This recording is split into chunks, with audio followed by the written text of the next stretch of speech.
Hi guys. Hi, thank you so much, guys, for joining me today. Thank you so much. My name is Teresa. I want to thank you for coming back to watch my YouTube channel.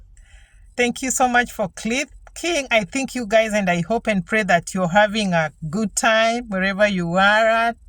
So, I've been missing you guys, and I'm still here. I'm still gonna be bringing you um, videos as I promised, because we are walking the journey. We promised ourselves that we're gonna be learning. This is a channel of learning on immigration, diversity visa, immigration, whatever, the green card lottery. So the green card lottery is something that has a long process. So in this channel, as you know, people who are have been with me for some time now, you know that we learn about green card lottery and how to immigrate from Kenya or Africa to come and be have citizenship in the United States of America. So thank you, guys. You're most welcome. For those who are new here, guys, you subscribe. Please subscribe and support this channel. Subscribe, share with your friends, and comment if you have something positive that you want to comment or you want to share with your fellow viewers. So, guys, today I want to talk about how to get documents from your hosts.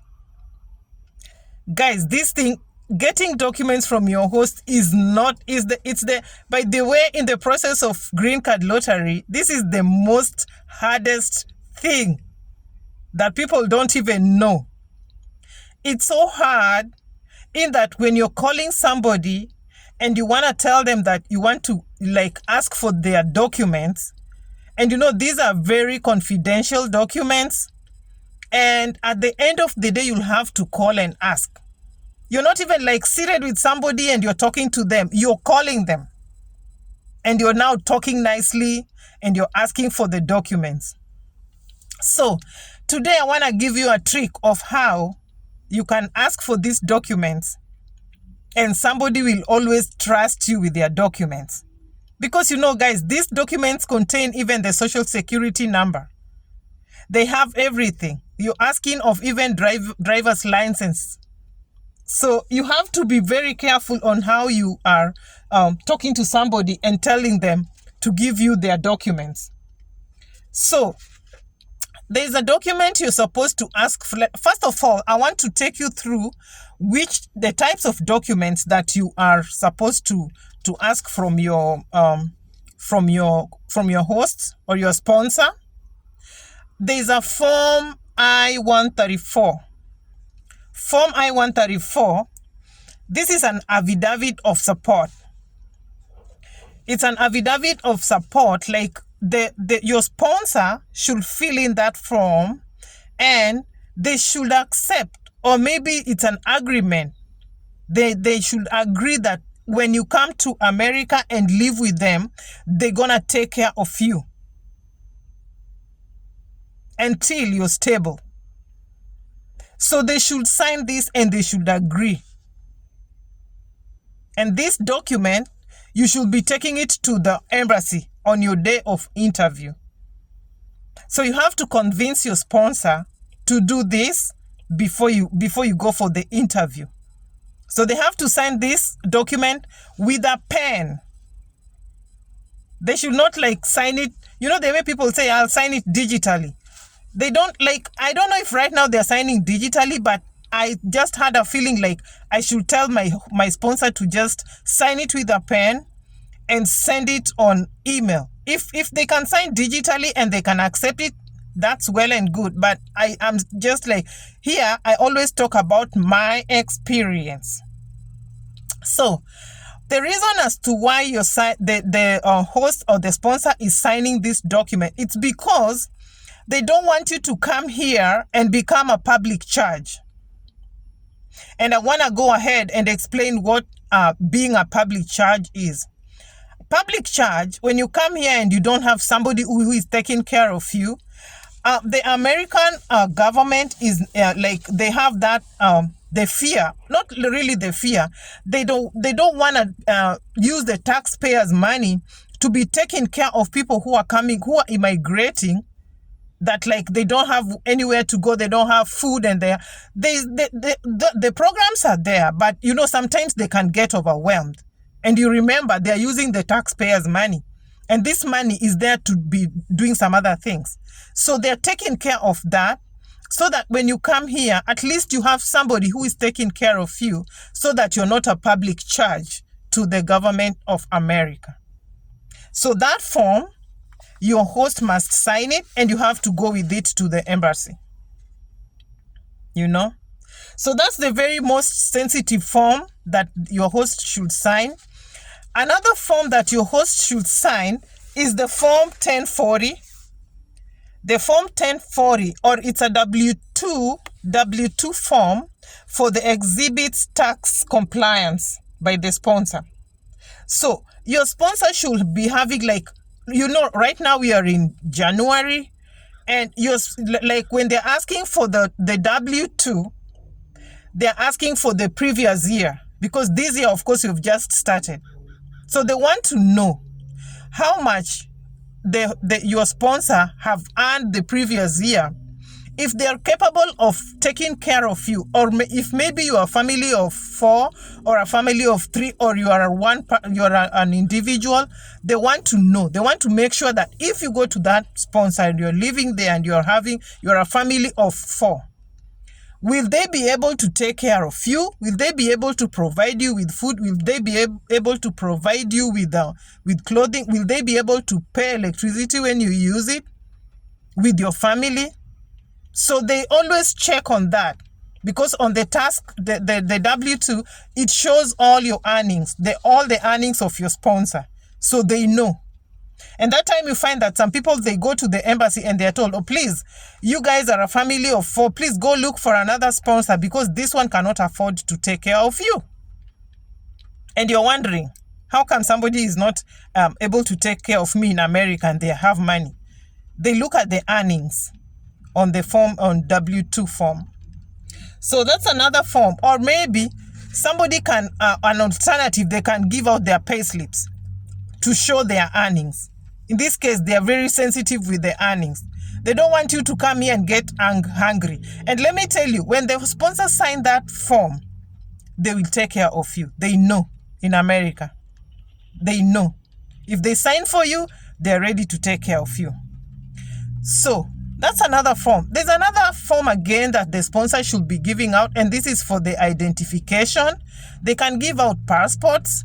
They can give out the permanent residency card.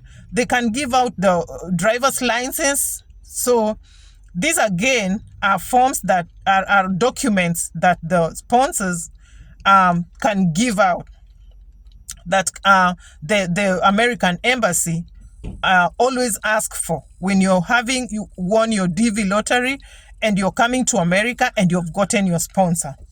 So they have to have this wherever. And remember, don't please take fake documents there.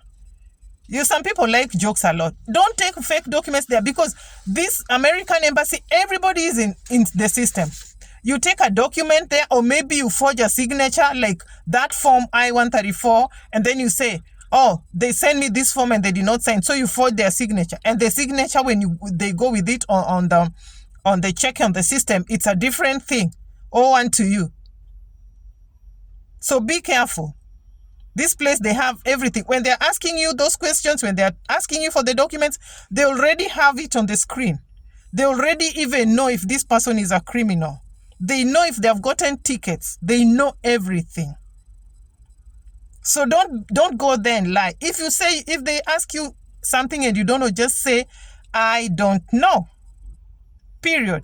And they really like honesty. If you're honest, you're the best friend of the government of American system.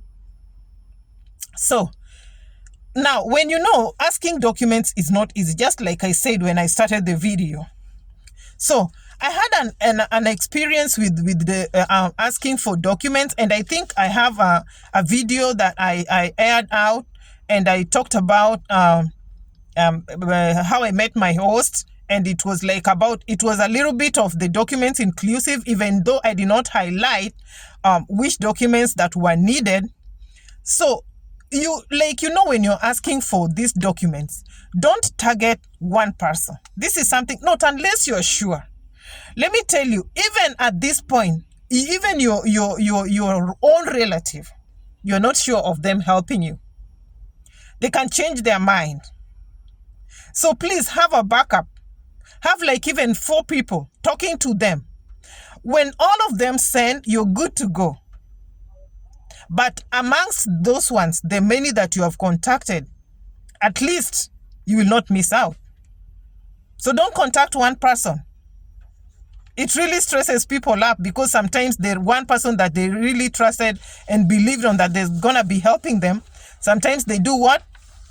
They just decide to turn off their phones, or they just decide that they don't want to give you the documents. And some of them are even your relatives. And sometimes you come to America and they just throw you out of their houses. They don't want to be with you. I have a friend of mine who was thrown out of the house, and it was winter, and they had a baby.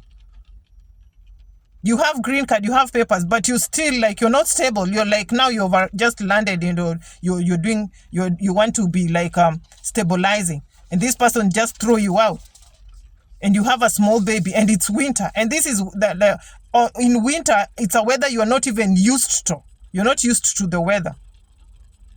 So these documents, let me tell you one thing. After you have you have asked for documents, it's not, people think that the person that gives you the documents, that's where you must live, that's where you must go. It is not necessary or a must for one to live with the sponsor. Even though that's the ideal assumption. People always assume that when your sponsor gives you the document, or he has to take care of me, he's the one, why is he refusing to do this for me? And you start calling all over and you start getting confused. Guys, let me tell you, when I was asking for my documents, I told you I asked for so many people. But there's this one person that I knew that he was positive. So at first, the document started with us in 2019. Before that, they were just asking for the addresses. But when the document started with us, I did not know how to ask, because it came in between the process. We were processing, and we just heard that you're supposed to be going with the host's documents. So I called this person, because I had not even told him before that the documents were needed. He did not know. We had not talked about it because it was not there. So it got us offside. So I just want to tell you a trick of how you can call and ask for documents. Don't call and tell them, you're supposed to be giving me documents, because it's needed in the interview. It's not a must they help you. It's not a must they give you the documents. Why I called and told them, let me tell you a trick that may work for somebody. You call, don't go straight to the point. Beat around. How is there? How are you guys doing? How is the weather? America, people like being asked how the weather is. Oh, it's winter, what, this thing. And I'm happy to hear that. And I'm still on process, and I'm happy you've helped me even on advising me up to this point. I'm truly happy. If it was not for you, I don't know what could have happened to me. And this guy is now smiling, and it's and then you tell them, you remember you told me that you're gonna be giving me some documents. Now you're throwing that thing on him. You told me you were supposed to be giving me some documents, and they're like, really? Did I tell you? And you're like, yeah, I told you that these guys, they need documents. And I think we've been talking for some time, and maybe I told you and you did not catch up with what I told you. So they need documents for us to go with them at the embassy. Please, if you could assist me, because you have brought me all the way. There's nobody else I'm leaning on to. So when you tell somebody like that, they're like, did he really tell me? Did she? If they say yes, well and good. But let me tell you guys, if somebody say yes, they want to give you documents. It's not like there's that assumption, just like I said before, that you must go and live in the house. Just let them give you the documents. Go to their house. Let them sign the I-134. When you go there and they tell you, I don't want to live with you, well and good. Look for somebody else. When you're still processing, there is somebody that doesn't have a document and they can afford, they will live with you. You know, after landing in America, nobody will know that you're still living with the sponsor. So long as they signed the documents and you went with them in the embassy, at the embassy, and they accepted that they're gonna take care of you. When you come and land here in America, you can even go there and in a few days you are going to the other person who is maybe your friend and living here without papers. And they're ready to live with you. Are you getting my point? Are you getting me clearly what I'm saying? So please, don't confuse yourself. Like somebody will tell you, oh, I can give you documents and I cannot live with you. And you're like, so now you don't want to help me. Please go by that pace. Go by that pace. Because I went with the pace. He told me, okay, come. He did not tell me I'm not, he had at least alerted me a little bit that when you come, I'm going to talk to a friend of mine in Texas and you're going to be going there. And I thought it was a joke. Like, how can I go and land in Atlanta and then I'm going to Texas? So when I went to Atlanta, I accepted that. I was just going with the flow. First, take that step. Land in America. See how it goes. When you've landed in America, nothing will stop you from growing. Nothing will stop you from moving on. So when he said that, when I landed in his place, I took 4 days. 4 days, I was on my way to Texas. And here I am. So don't assume that the person that has given you document, that's the person that you'll be dying with. And again, I tell you, let me tell you something, guys. It's like when I was going to the embassy, these documents, start asking for them a little bit early, because I remember when I was going to do my interview was meant for, I remember it was meant for when? For Tuesday 27. That was my date of interview. Tuesday 27. So I had been chasing around with these documents and it was taking so long. So when my documents came, went by mail, and I went to the post office to take them, it was on 23rd and it was on a Friday. So when I went there, it was on a Friday. Now, Saturday and Sunday, the post office was not supposed to open. And these people started taking me around like this. Oh, these documents have not arrived. And it was around lunch hour. So I refused to leave the post office. I told them, these documents, when I'm checking, when I'm tracking, I can see that they have arrived. And good luck, the boss just like was passing and was checking on what's going on there, because they know the documents are coming from America. So they want me to like talk nicely. But the boss, when the boss was passing there, the boss to ask me, are you okay? Have you been served? I said, no, I'm waiting for my documents. And he told me to give him the tracking number. When I gave him the tracking number, he said, he called one of the employees and told her, please go and check the documents. They are up there. They're somewhere up there. They climb and they disappear up there and then they come back with the documents. So this lady, when the same lady that was telling me the documents are not ready, in 5-10 minutes, she was back. So let me tell you guys, when you're processing this green card lottery, or when you're doing anything apart from processing green card lottery, please try to be patient and persistent and kind. Do things like you don't know what you're doing, but you know what you are doing. Because don't be told that this thing is not ready and then just walk out and go back home. It will mess you up. Because now on Friday, the weekend, I had no time. And on Monday, I was supposed to be preparing for the interview. I did not even know the documents, how they look like. So I had to get them on Friday. I had no option because I was supposed to go for my interview on Tuesday. So something else, that's now an advice I'm just giving you. Something else. My sponsors, whatever was expiring on 29. Yeah. His passport was expiring on 29, and I was supposed to go for the interview on 27. So what does that tell you guys? It tells you that when I go for that interview, and he even told me, my passport is expiring on 27. I'm yet to renew it. So when you go to the embassy, you must pass the interview. There's no two-way traffic. You go there and you pass the interview one touch.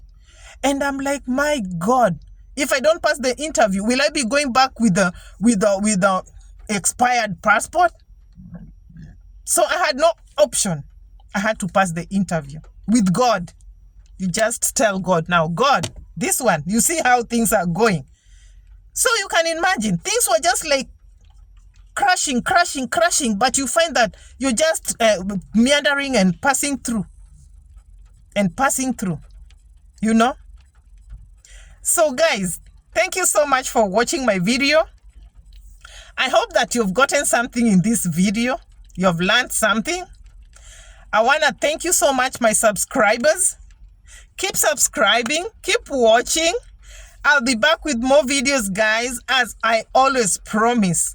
I'm a little bit busy. Things are like taking a U-turn in my life, but I'm okay. When I get a little time, I'm always thinking of you. I'll be coming back with more videos. Thank you, guys. Have a great time. God bless you. Bye-bye.